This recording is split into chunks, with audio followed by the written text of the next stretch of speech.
Olá! Como é bom estar com você hoje aqui. Estamos fazendo nosso especial de Natal e você é a pessoa mais importante que tem, porque acompanha a nossa programação durante o ano todo. E um especial de Natal é falar de Jesus, é falar das ansiedades que muitas vezes tomam conta de nós nesse período de Natal, de festas. Então, nós estamos aqui para te acolher com amor, para te acolher com carinho, para explicar, para poder desmistificar tantas coisas que falam de Natal, de Ano Novo, de fazer e por que é que a gente sente o aperto no peito. Então, hoje nós vamos falar sobre isso, as ansiedades das festas de Natal. Então, se você quiser participar do nosso programa, nos envie a sua mensagem pelo WhatsApp 21 967 57 3999. E quem sabe, no próximo sábado, aqui na TV Mundo Maior, estaremos juntinhos reconstruindo as suas emoções. E agora estamos aqui para reconstruir as emoções gostosas das festas de final de ano. Até lá! Hoje nós recebemos aqui em nosso programa um convidado muito querido, muito especial, um convidado do coração que vem como especialista no nosso programa de hoje, que é o Dr. Luiz Mário Duarte. Ele é psiquiatra, é neurologista e vem nos trazer aqui uma amplitude de conhecimentos para a nossa saúde mental. Seja bem-vindo ao nosso programa, Luiz Mário. Obrigado, Iraci, pelo convite e de falarmos sobre um tema tão agradável e também, às vezes, problemático como são os festejos de Natal no Ocidente cristão e onde as pessoas não têm uma compreensão clara desse momento, né, espiritual. E isso gera uma série de dificuldades para as pessoas. Nós reunimos neste programa várias mensagens que nós recebemos, várias cartinhas, e todas elas falando do mesmo tema, do mesmo assunto, né? Falando das angústias que passam com os festejos de final de ano, as angústias de Natal, quando estão chegando, porque sentem o coração apertado, pessoas que acabam se deprimindo e entrando o ano meio deprimido. O que é que acontece que causa essas angústias que fazem a dor bater forte aqui dentro? Então, para isso, nada melhor que um médico psiquiatra e que vem falando de todo esse conhecimento para a gente.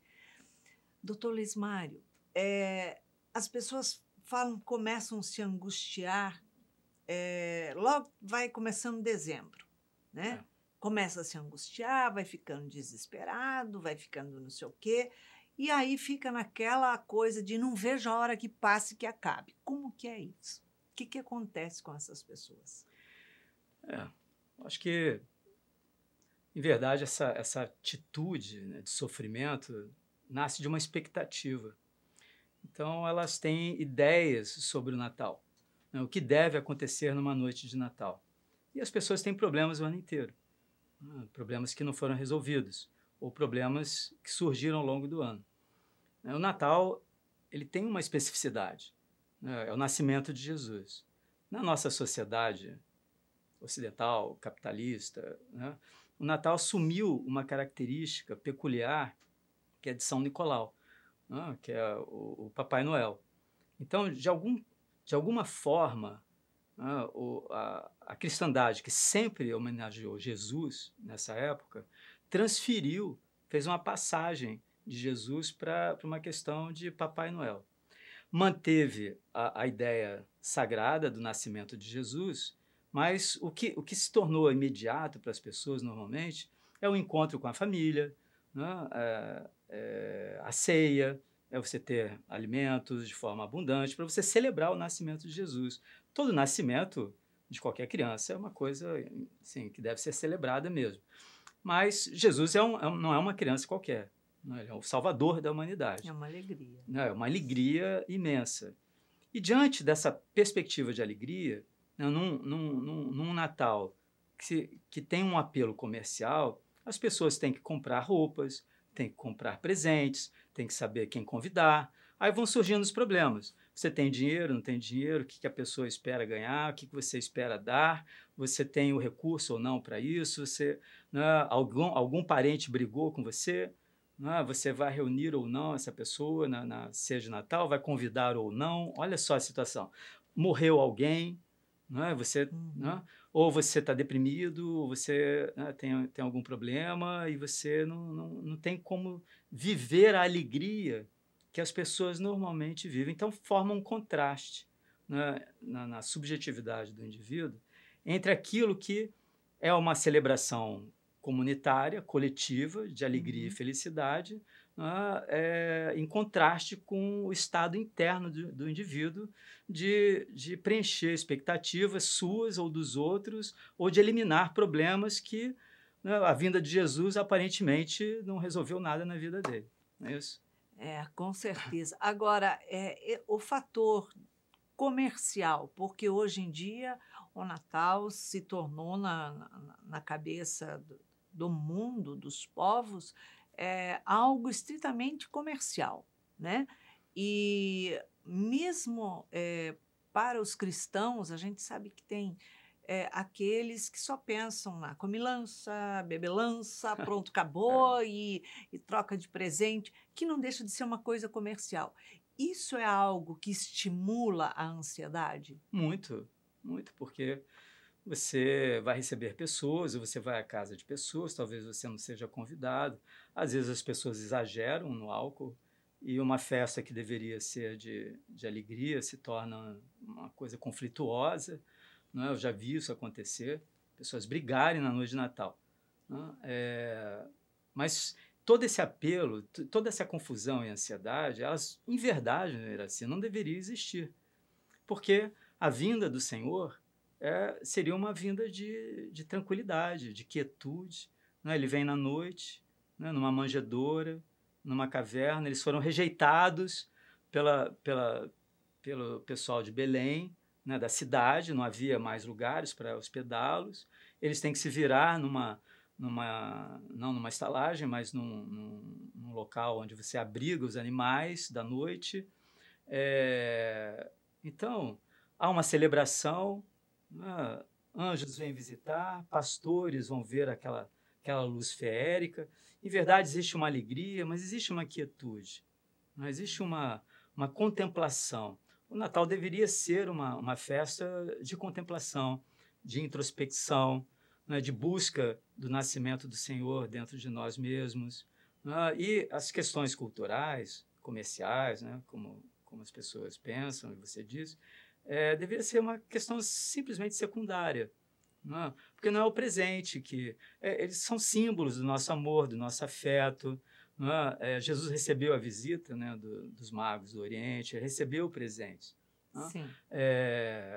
Então existem muitas pessoas com fome, existem pessoas hospitalizadas, pessoas que não vão poder estar em casa, existem pessoas trabalhando na noite de Natal.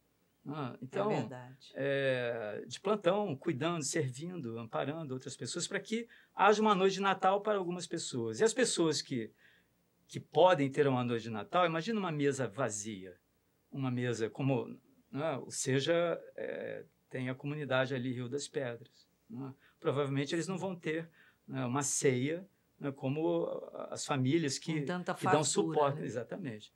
Então, é óbvio que a gente quer atender as pessoas, porque o projeto, o plano de Deus para o mundo é que todos tenham fartura, abundância, né? Vida em abundância e recursos em abundância. Deus não quer ninguém pobre, sofrendo e miserável. Mas, na medida em que você tem mais do que uma orientação espiritual para você contemplar o Senhor, você pensa nas questões superficiais e torna isso mais importante, é óbvio que isso começa a fazer parte de uma rotina secular, de uma rotina do mundo transitório, que é por falta do seu esforço ou por circunstâncias que você não pode preencher. Imagina uma criança pedindo um determinado brinquedo para o pai, né, e ele não pode dar aquele brinquedo, ele vai ficar ansioso. Não é isso? Com certeza. Na verdade, a criança vai ter uma expectativa de ganhar um brinquedo porque ela aprendeu que Natal ela ganha brinquedo, ganha alguma coisa. Né? E esquecem de falar para ela, né, que o aniversariante, em verdade, não é ela. Né? A gente é que dá presente, e o nosso presente é dar a nossa oração, dar a nossa quietude, nossa meditação, né, a leitura do Evangelho. Né? Isso deveria ser suficiente para que as famílias reunidas tivessem um Natal excelente, lessem juntas, pelo menos uma vez no ano, os evangelhos, não é isso?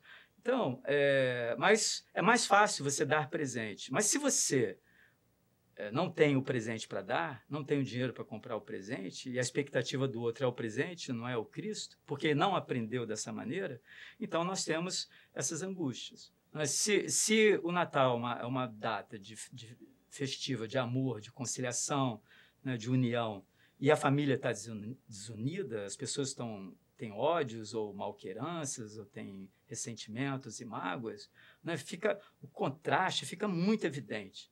Né, porque está todo mundo celebrando o amor, Exato. Mas você está cheio de fel no coração em relação a fulano que você não convidou para a sua festa de Natal em família, imagina.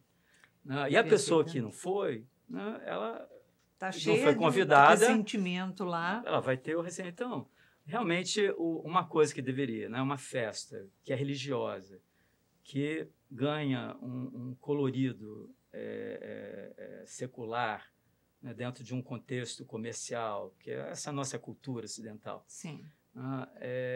E você perde a essência para que as coisas seculares se tornem mais importantes do que o entendimento do que é o Natal, realmente nós teremos problemas. Essa coisa só vai funcionar numa casa que você tenha bons alimentos, todo mundo comprou os presentes para todo mundo, fez o seu amigo oculto, né?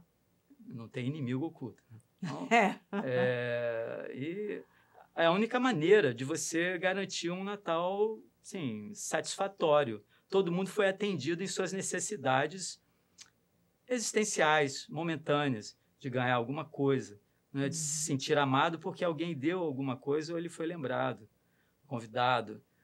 Mas se isso não acontece, se existe uma expectativa para isto, então realmente, né, uma coisa que deveria aquietar a mente se transforma em algo que agita a mente das pessoas. Doutor Luiz, a gente sabe que os 3 reis magos que ofertaram a Jesus ouro, mirra e incenso, que ouro significava poder, mirra o sacrifício, incenso a espiritualidade,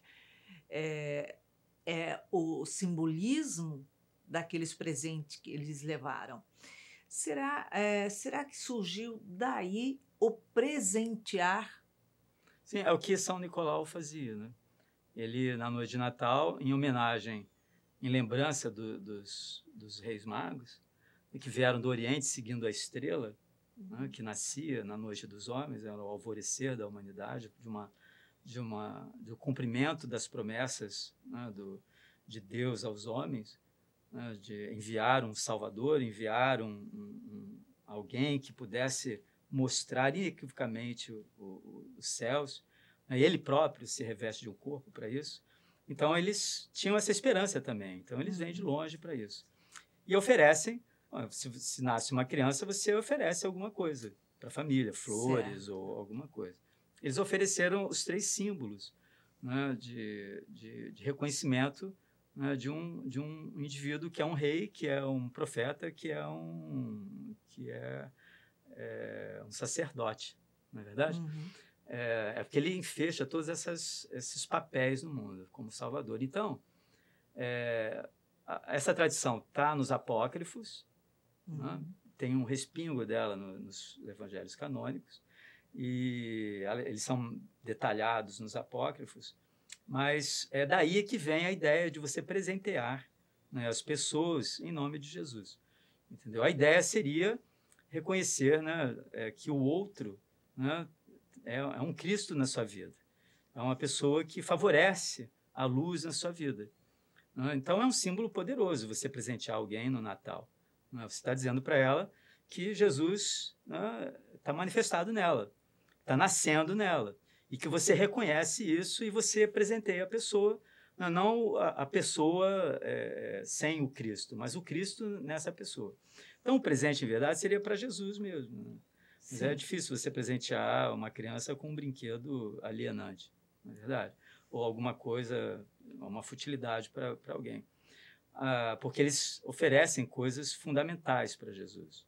Fundamentais de reconhecimento da grandeza, da espiritualidade dele. Então, mas vem daí a tradição, que ela foi atravessando os séculos e o São Nicolau resolveu, né, presentear pessoas, deixar presente na casa das pessoas e tal, né, e ele se transforma com o tempo no Papai Noel. Olha só. Aí vem toda essa história de Polo Norte, porque é a história de um santo do hemisfério norte, né, das regiões mais altas, das latitudes mais altas. E, aos poucos, isso foi tomando uma característica mais intensa, sobretudo, né, com a era industrial, onde, né, os objetos se tornaram mais acessíveis às pessoas. Ter objetos sempre foi um sinal distintivo de importância. Sim. Você vê, só as pessoas muito ricas tinham determinados objetos. Perfeito. Quando você inventa a indústria da moda, por exemplo, e você deixa de ter um alfaiate, um costureiro, todo mundo tem um terno pré-fabricado, né? Fabricado numa esteira. Então, os objetos se tornaram vulgares, comuns. Né? E essa coisa de dar objetos para as pessoas, né, começa a se tornar mais importante do que você cultivar o reconhecimento de Deus em cada ser humano. Perfeitamente. Uma das cartinhas, né, que nós recebemos, ela conta das angústias que antecedem o Natal dentro da família dela.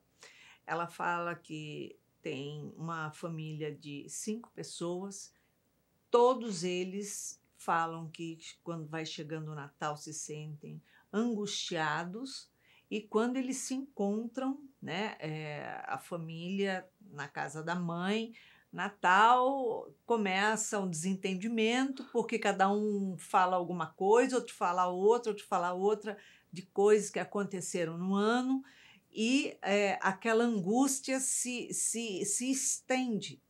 Muitos já tiveram até que procurar médico, exatamente porque acaba tendo aquela ansiedade, depois entrando em depressão. O que se deve a isso? É algo que fica guardado e não fala o ano inteiro? As pessoas têm diferenças com as outras. As coisas não são faladas. Não tem maturidade para resolver as suas questões, não é verdade? Sim, com certeza. Então, as pessoas... Você vê, Jesus diz assim, se você quiser fazer uma oferenda a Deus, vai antes reconciliar com o teu adversário. Deixa a tua oferenda lá, reconcilia com o teu adversário. Mas as pessoas no dia a dia, não vão nem ao altar fazer uma oferenda, não é verdade? Que dirá se reconciliar com o adversário. Então, elas vivem as suas vidas com essas questões interrelacionais sem solução. Elas não procuram um terapeuta, não procuram um psiquiatra, não vão falar com você aqui no Seja, não procuram um sacerdote, e as coisas ficam dentro delas. E elas não trabalham aquilo, não olham para aquilo. Então, e elas não conversam, porque elas se evitam. Mas o Natal, então, se torna uma oportunidade de todo mundo estar junto, que deveria facilitar o reencontro e o perdão numa festa tão significativa. Isso não é Ano Novo, é Natal. As pessoas, né, com suas amarguras, colocam as suas questões numa noite que deveria ser de harmonia, de perdão, de reconciliação, de bondade, porque ele vê o mundo para reconciliar a humanidade com Deus. Então, Sim. se eu tenho um adversário dentro da minha própria família e aproveito, ou na noite de Natal, por minha vigilância, eu vomito as minhas questões, As diferenças que eu tenho com o outro. a noite de Natal se transformou só numa oportunidade de eu brigar, de eu estabelecer um distanciamento, aprofundar uma distância maior ainda do que eu já tenho dessa pessoa. Porque isso vai somar as minhas... Porque na minha mente vai ser assim, pô, naquele Natal... Porque Natal ninguém esquece. Naquele Natal, fulano... você não lembra o que alguém falou no dia 8 de agosto, mas na noite de Natal, não esquece. Se teve uma briga, assim, o cara não vai esquecer, vai marcar a vida dele, entendeu? Então, a gente deveria se preparar muito bem para essa noite. Ter a convicção de que é uma noite especial. É uma noite de oração, é uma noite de ouvir músicas elevadas, de não haver discussões, ou de pelo menos colocar isso entre parênteses, deixar isso de lado, sentar-se à mesma mesa, comer junto dessa pessoa, molhar o mesmo pão, né, no vinho, entendeu? Para você ter uma noite agradável. Senão você tem a atitude de Judas. Na Santa Ceia, Judas, a atitude dele ali é de traição. Perfeitamente. É de romper com o Cristo, romper com o projeto do Senhor. E é uma noite de celebração. O Senhor está se despedindo dos seus discípulos. Mas tem um sujeito encrenqueiro ali que quer fazer as coisas do jeito dele. Não é verdade? Exato. E ele abandona a ceia. Quantas pessoas brigam e saem numa noite de Natal? Exatamente. Então, isso, do ponto de vista cristão, isso é uma traição à própria vinda do Cristo. Né? Uhum. Então, as pessoas têm que voltar, eu entendo dessa maneira, a uma atitude contemplativa acerca do que realmente é Natal. Elas deveriam meditar sobre isso durante o mês inteiro, ler os evangelhos, ler as passagens de Lucas, de Mateus, que falam da vinda do Senhor, para entrarem nessa atmosfera. Invocar, se a pessoa for espírita, os bons espíritos, para que ela viva esse convívio amoroso. Sem isso, sem essa orientação cristã, o indivíduo vai reproduzir na noite de Natal o seu cotidiano, as suas angústias, as suas ansiedades, o seu estado depressivo, sua irritabilidade, o seu vitimismo. E se eu sou vítima, alguém é meu algoz. Então, de repente, eu não estou na mesa com o meu irmão, eu estou na mesa com o meu carrasco. E eu acho que aquilo não dá para ser superado. E que a mensagem do Cristo não foi tão eficaz assim, porque, afinal de contas, aquele cara não mudou. E eu não faço nenhuma crítica sobre mim mesmo. Né? De que eu tenho essa atitude. E aí eu brigo com a pessoa. Eu dou uma alfinetada, o sujeito tem lá suas questões e me alfineta e... A culpa é sempre do outro. Né? Aí vai acabar surgindo uma briga. Na verdade, isso é falta, no mínimo, é uma falta de educação, né, familiar, de educação mental, de você respeitar uma noite especial especial de convívio, onde se busca harmonia, o indivíduo ser o pomo de discórdia. Né?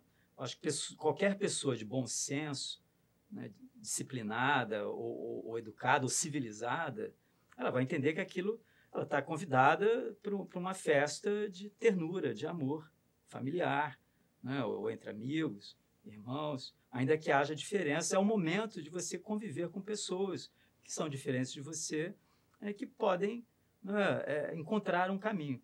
Mas se não existir isso, é só uma noite, né, onde tem muita comida, bebida e briga. Sim, com briga certeza. Porque a minha mente é combativa, a minha mente, então, é conflituosa e conflituada. O que eu posso estabelecer, né, se eu não tenho essa visão da minha própria mente? Eu vou levar ao conflito. Um dos outros relatos que nós recebemos é a respeito de uma moça que ela espera, ela tem 30 e poucos anos, eu não me lembro exatamente quanto, mas ela diz que ela adora o Natal. E ela espera espera demais por esse dia. Então, quando chega novembro, ela diz que ela já está ali embalada com aquilo, e compra de Natal, e vem enfeitar, e faz. Aí ela diz que quando chega na véspera de Natal, ela fica tão intensa com essa Claro, coisa de Natal, se preparou que para isso. que ela não se aguenta. Aí ela toma um comprimido e vira sempre o Natal dormindo. Ela vai dormir antes porque ela não consegue controlar de tanta ansiedade que ela sente. A que você atribui isso e como psiquiatra, como controlar isso? Porque ela se enche de remédio e vai dormir, porque está ansiosa demais. Eu, sinceramente, eu acho que ela devia se medicar melhor para não dormir. Só diminuir a ansiedade e não dormir, né? Porque o Natal para ela é uma data, assim, máxima, provavelmente, mais do que o aniversário dela, ou de outras pessoas, ou outras situações, né? Então, o Natal para ela é muito especial. Então, ela se prepara para aquilo um mês. Conforme vai chegando a data, obviamente, se ela se prepara um mês para o Natal, ela deve fazer uma big de uma festa, uma coisa muito legal, né? E ela quer que tudo dê certo. Então, é natural, porque a gente não tem controle sobre tudo. Por mais que a gente se dedique, faça tudo com a maior perfeição possível, nós não temos o controle sobre todas as variáveis. Exato. Né? Sempre pode ser alguma coisa errada. Né? E a expectativa de alegria dela vai aumentando cada vez mais. Então, a gente descobre, e o relato dela é significativo, porque as pessoas não ficam só ansiosas com coisas ruins que podem acontecer. As pessoas também ficam muito ansiosas com coisas boas que podem acontecer. Olha só. Né? O que é curioso é que ela usa a medicação de forma inadequada. Isso tem que fazer essa nota, que não era para ela dormir, não é verdade? Com certeza. Porque ela se preparou para todo mundo ficar contente e ela dormiu, ela não aproveitou. Então, né, meu conselho para ela é que ela não se automedique, que ela use uma medicação que diminua realmente a ansiedade dela naquela noite e ela possa desfrutar de todo o trabalho que ela teve para reunir as pessoas que ela ama numa festa de felicidade, de alegria. E que ela participe da festa. Né? Porque ela fala que ela não participa da festa. Ou que ela faça uma terapia, né, em que ela questione toda essa instabilidade psíquica e ela possa ter algum tipo de controle. Existem ferramentas dentro da psicologia, que não precisa ser medicamentos, Sim, necessariamente, onde ela olha para essa ansiedade dela como algo que é um sintoma, que ultrapassou, né, porque ela está sofrendo, né? Está sofrendo, porque ela começa em novembro. Está sofrendo de alegria, né? Tá sofrendo com aquilo, esperando e vibrando, e arrumando e fazendo, acontecendo, enfeitando. Ela me lembra muito a Marta, né? E a Maria, né? Quando Jesus vai lá em Betânia, Marta fica lá arrumando tudo e tal. E ela está assoberbada e pede para Jesus mandar a Maria ajudá-la. Né? Jesus, deixa a Maria aqui. Maria escolheu a melhor parte, não lhe será tomada. Então, ela prepara tudo para todo mundo, para essa contemplação do Cristo. Eu acho ela uma fofa, viu? Uma pessoa interessante, ela. Mas ela deveria fazer um preparo para diminuir a ansiedade. Eu acho interessante isso acontecer na vida dela para mostrar como ela tem uma ansiedade antecipatória. Está lá. Sim. Né, você vê. E para uma coisa boa. As pessoas têm que entender isso, que a ansiedade também é para coisa boa. Certo? Ansiedade... pessoas calmas podem ser ansiosas. Não tem nada a ver a ansiedade com agitação, necessariamente. Você vê, ela busca uma situação de conforto e felicidade e alegria para todo mundo, ela quer proporcionar isso para todo mundo e ela começa a sofrer alegremente. Exatamente. Então, acho que ou uma boa medicação, uma boa terapia, um bom treinamento, ou oração, não é? Entender que ela pode preparar o ambiente para que ela se sente e ouça o Senhor, né? Que é o que a Maria faz. Preparar o ambiente é muito importante, senão Jesus não ia comer naquele dia, não é verdade? Exatamente. Talvez as pessoas não reclamassem, porque o que importa para o cristão verdadeiramente é a companhia do Senhor e a instrução, né, que liberta a sua alma de toda fome, de toda sede. Mas... obviamente, se você tiver a companhia de Jesus e um bom jantar, vai ser muito melhor. Né? Que ela faça tudo e desfrute da companhia de Jesus, na presença das pessoas que ela ama. Então, ela deveria, né, se não terapia, se não uma medicação né, adequada, fazer, né, desse preparativo todo ao longo do mês inteiro, de novembro até dezembro, final de dezembro, uma oportunidade de comungar com o Cristo. Eu tenho certeza que ela vai ficar calma, vai ficar tranquila. Com certeza, Gostei porque dessa história. imagina você, né, ficar ali naquela ansiedade e a ansiedade vai tomando um vulto que daí você fala, chega, não estou aguentando. Isso existe, uma noiva diante da noite do casamento, né? Nossa, Ou você imagina esperando uma só. viagem, ou a chegada de uma pessoa que você ama muito. Aí você vê que as pessoas vão Cara, quanto mais próximo tá a situação de se realizar, maior é a ansiedade. Todo mundo já teve vontade de chegar em casa e ir ao banheiro, não é verdade? Com certeza. Conforme você vai chegando, vai piorando. Chegando, vai apertando, você vai lá. Então, isso é a mesma coisa. Em verdade, é o mesmo fenômeno, só que você está fazendo tantos ajustes, aquilo está tão presente na sua mente e está pronto para se realizar, para acontecer, a ansiedade realmente sobe. Mas dá para controlar. Ela só tem que procurar as pessoas certas para fazer isso. E tem uma outra história, né, um outro relato. Ela diz que ela é casada com um médico, né, e que ela sente uma angústia muito grande quando chega nessa época do Natal.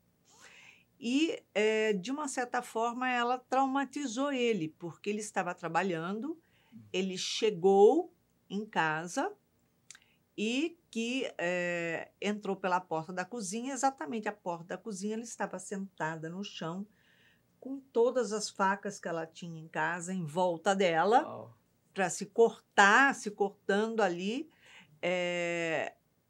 porque ela se sentia angustiada, e ele, quando chegou, deu de cara com aquele quadro, ele foi atencioso, de forma que se achegou a ela, dizendo: nossa, mas você ia se matar justo agora? Nossa, justo hoje, calmamente assim, levantou, abraçou ela, tal, começou a enxugar o sangue do braço, porque ela estava se cortando toda, E ela disse que ele não gosta, depois dessa data, ele não gosta mais de comemorar o Natal, que quando vai chegando o Natal, ele vai ficando angustiado, né? E eles procuram não comemorar o Natal. E ela sempre adorou o Natal, né?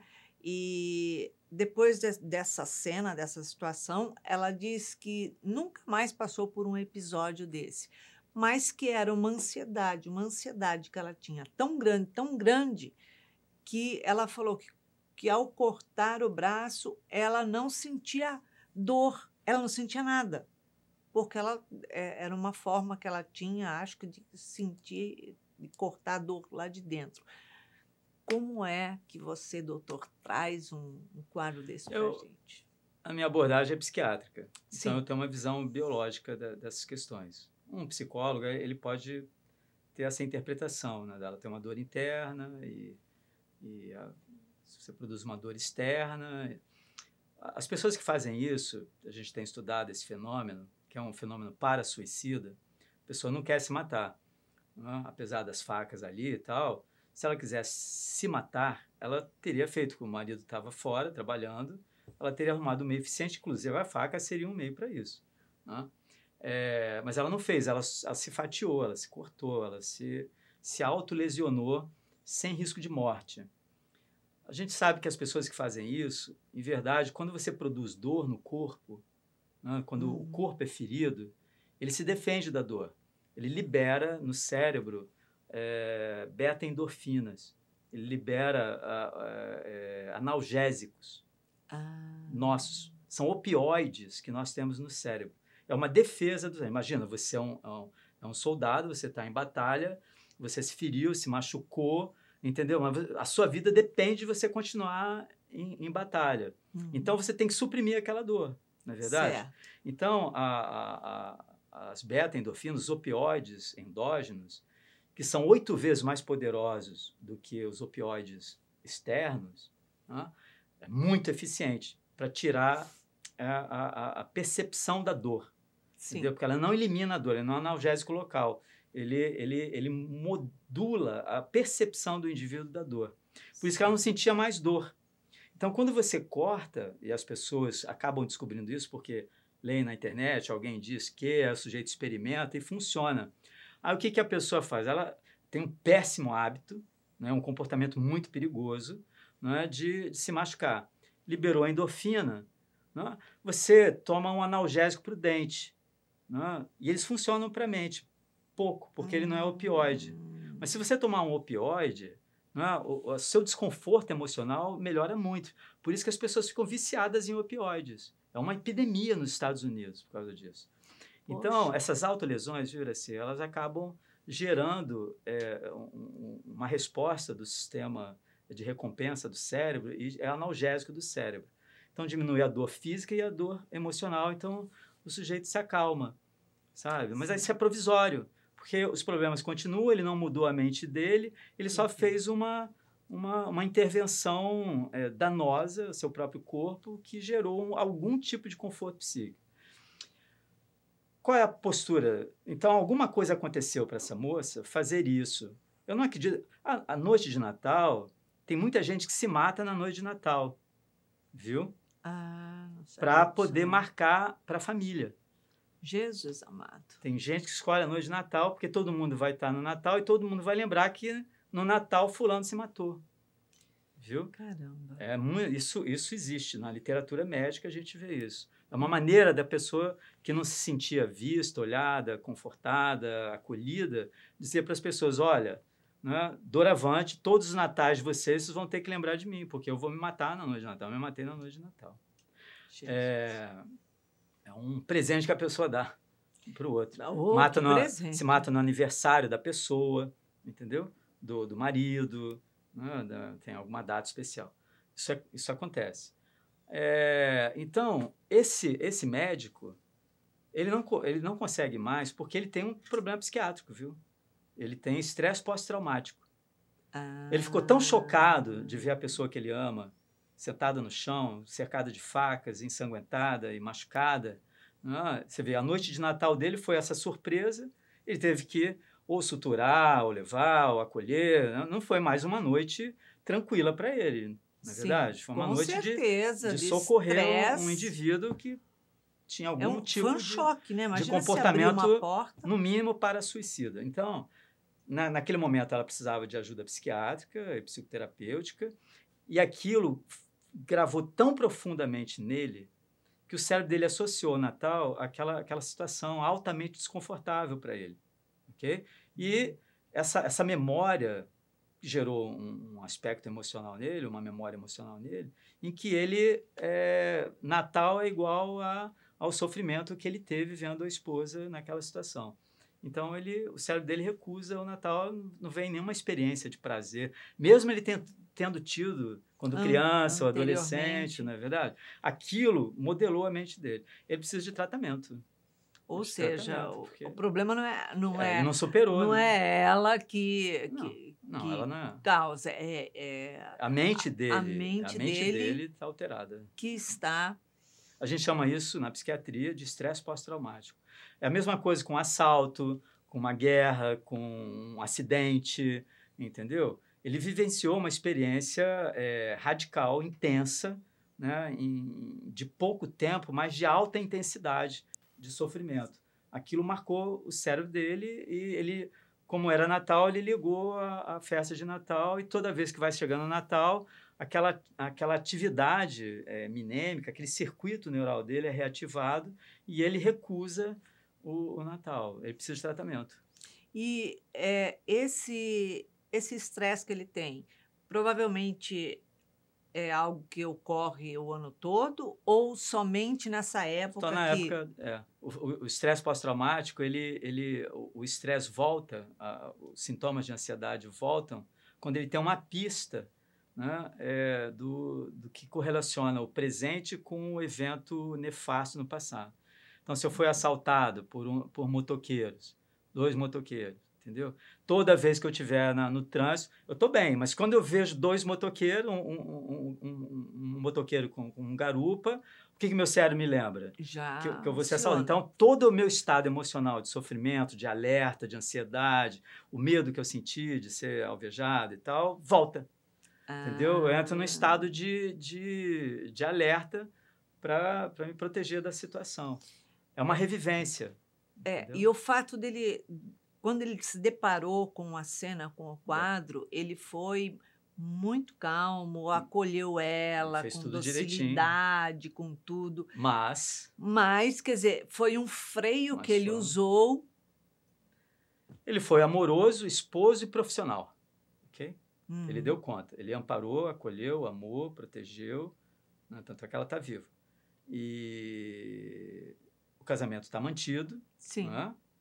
Mas aquilo realmente teve um efeito psíquico, né? Que ultrapassou a competência e a habilidade dele de lidar com a situação naquele momento. O custo, né, emocional, psíquico para ele foi muito grande. Muito grande. E isso varia de pessoa para pessoa. Né? E isso é uma coisa que pode, de repente, acionar uma depressão, Pode. um momento, porque tá acumulado, está parado ali. Todo ano, naquela época, acontece. Pode acionar uma depressão, uma síndrome de pânico? Pode. Porque a ansiedade pode aparecer de várias maneiras, entendeu? Como pânico, como ansiedade aguda, como sintomas depressivos, né? Ou desinteresse pela festividade, entendeu? Porque o que o cérebro dele entende automaticamente é que aquela vivência ela pode acontecer de novo naquela situação. Então, ele vai se esquivar da situação. Né? Ele vai reviver aquilo, é desconfortável, e ele vai se esquivar. Então, realmente, é isso. Por isso que ele precisa de tratamento, ele está doente. Então, ele pode realmente fazer sintomas depressivos também, além dos ansiosos. Ou seja, é algo que está acumulado e fica adormecido Isso, praticamente, mas alguma coisa pode acionar. Liga o circuito, abre a porta. E ele pode ter aí um paf, rapidinho. Então, e quanto tempo isso pode ainda permanecer? A vida toda. Olha só. A vida toda. Então, ele precisa Provavelmente, de um tratamento. se ele não tratar, né, porque todo ano isso se repete, esses circuitos vão se fortalecendo, né, ele não supera, senão ele teria esquecido isso, né, viu que outros natais não aconteceu nada disso. Né? As pessoas são assim, né? Você vê que aquilo não aconteceu, você se dessensibiliza. Ele não se dessensibiliza. Então, o cérebro dele fez uma impressão forte, um caminho, né, dentro dos circuitos dele, cerebrais, que revive toda a situação. Né? Ele precisa de tratamento, com certeza. E aí, no caso, ele precisaria de um tratamento tanto psiquiátrico quanto terapêutico. Para poder... Seria interessante ele se medicar próximo do Natal, para diminuir a ansiedade e fazer terapia o ano inteiro, intensificar essa terapia, né, no final do ano, né, para ele poder celebrar de novo o Natal na casa de parentes, não na casa onde aconteceu, né, para ele poder mostrar ao cérebro dele que aquilo não é um evento que se repete. Né? Porque o cérebro aprende, né? O cérebro dele aprendeu e generaliza a situação, entendeu? Exato. Ele está condicionado, ele tem que descondicionar. Automaticamente ele já entra num estresse, numa ansiedade inconsciente antes de chegar. Né? Porque ele é um homem inteligente, óbvio. Claro. E ele sabe que não tem uma coisa não tem relação com a outra. Mas vai dizer isso para o seu sistema límbico, para os seus circuitos de memória emocional, né? Para a sua amígdala temporal, entendeu? Ele entra em estado de alerta, né? Perfeitamente. De alarme. Okay? Tá certo. Ele tem que desligar esses circuitos. Então, é uma alegria a gente poder estar aqui nesse especial de Natal, trazendo tantos esclarecimentos, porque foram muitas situações, muitas cartas que nós recebemos, e aí, para atender uma só, então, nós fizemos esse pacote especial de Natal com o Dr. Luiz Mário, muito bom, aliás, vem trazer muita lucidez para a gente, né? Para fazer uma autoobservação, tudo, e a gente fica muito feliz com isso. Então, nós convidamos você para poder fechar o nosso programa de Natal com muita alegria, com Jesus junto de nós. Convidamos você para fazer uma prece de Natal para todos nós. Tá bom. Que alegria, que honra. Então, fechemos os olhos, entremos na caverna onde o Senhor surge para o mundo. Ele que desceu dos céus, na noite dos homens, para todos aqueles que têm boa vontade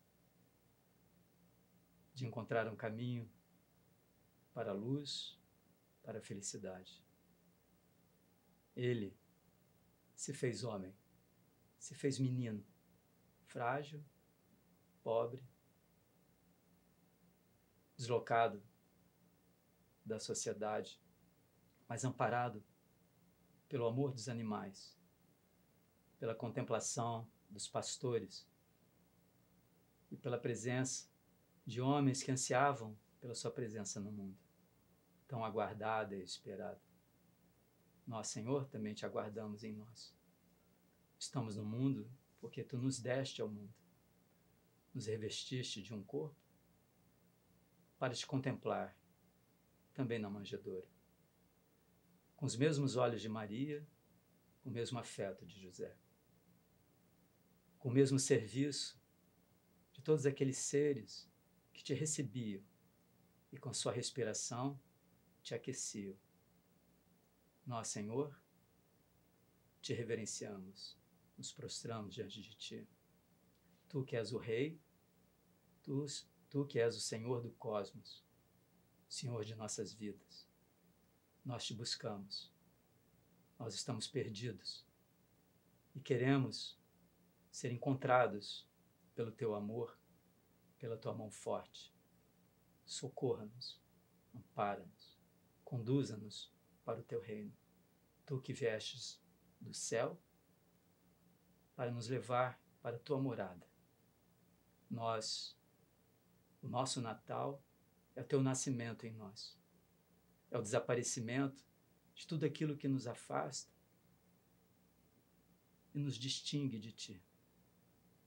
Que a nossa existência, que tu nos deste, esteja a serviço da tua vontade e do teu amor. Que nós te reconheçamos em todas as pessoas frágeis.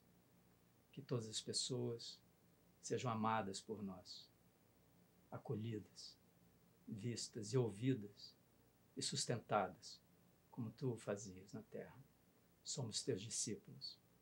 Obrigado, Senhor, por ter andado entre nós, por ter se escondido num corpo de carne, toda a tua grandeza e infinitude, para mostrar a todos nós que também somos infinitos e feitos da tua luz. Amém. Graças a Deus. Doutor Luiz Mário, obrigada por estar aqui conosco, celebrando esse especial de Natal e trazendo tanta alegria para todos nós. Muito obrigado, eu que agradeço. Então, fique atento, porque doutor Luiz Mário volta em janeiro, que é o Janeiro Branco, que vem falar sobre as doenças mentais. Então, estará conosco novamente. E para que você tenha uma semana de muita paz, muita luz, muito abençoada, deixamos aqui um beijinho super carinhoso. Muita paz.